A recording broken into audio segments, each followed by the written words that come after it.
ഞാൻ ഈ വീഡിയോ ചെയ്യുന്നത് വ്യക്തമായ ഒരു മറുപടി കിട്ടാൻ വേണ്ടിയാണ്. എന്തിനു വേണ്ടിയുള്ള മറുപടിയാണെന്ന് ഞാൻ പറയാം. അതിന് മുമ്പ് ഒരു കാര്യം സൂചിപ്പിക്കാനുണ്ട്. ഇതിനിടയ്ക്ക് ഒരു പ്രഭാഷകൻ്റെ പ്രഭാഷണം ശ്രദ്ധയിൽപ്പെട്ടു.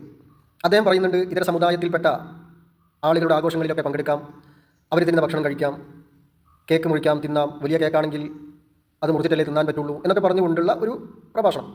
ആ പ്രഭാഷണത്തിന് വളരെ വ്യക്തമായ മറുപടി ഹമീദ് ഫൈസി നൽകുകയുണ്ടായി. അതും ശ്രദ്ധയിൽപ്പെട്ടു.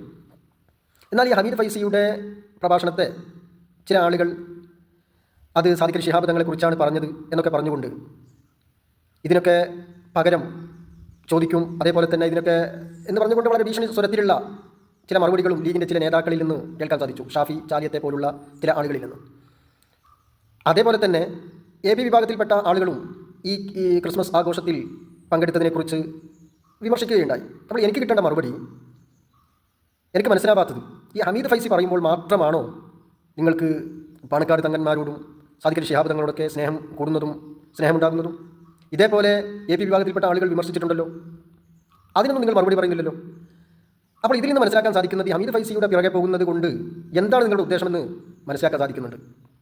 അത് തങ്ങളോടുള്ള സ്നേഹമല്ല, മറിച്ച് സമസ്തയോടും അതല്ലെങ്കിൽ സമസ്തയുടെ പ്രവർത്തകരായിട്ടുള്ള ഈ ഹമീദ് ഫൈസിയെ പോലുള്ള ആളുകളോടുള്ള വൈരാഗ്യവും വെറുപ്പും മാത്രം വെച്ച് പുലർത്തുക എന്നുള്ളതാണ് എനിക്ക് മനസ്സിലായിട്ടുള്ളത്. അങ്ങനെയാണെങ്കിൽ നിങ്ങൾക്ക് പാണക്കാട് തങ്ങളോടുള്ള സ്നേഹമായിരുന്നുവെങ്കിൽ നിങ്ങൾ എ പി വിഭാഗത്തിൽപ്പെട്ട ആളുകളും വിമർശിച്ചിട്ടുണ്ടല്ലോ, അതിനൊന്നും നിങ്ങൾ ഒരു മറുപടി പറയുന്നില്ലല്ലോ. ഇതാണ് എനിക്ക് മനസ്സിലാവാത്തത്. ഇതിന് വ്യക്തമായൊരു മറുപടി ആരെങ്കിലും തന്നിരുന്നെങ്കിൽ വളരെ നന്നായിരുന്നു.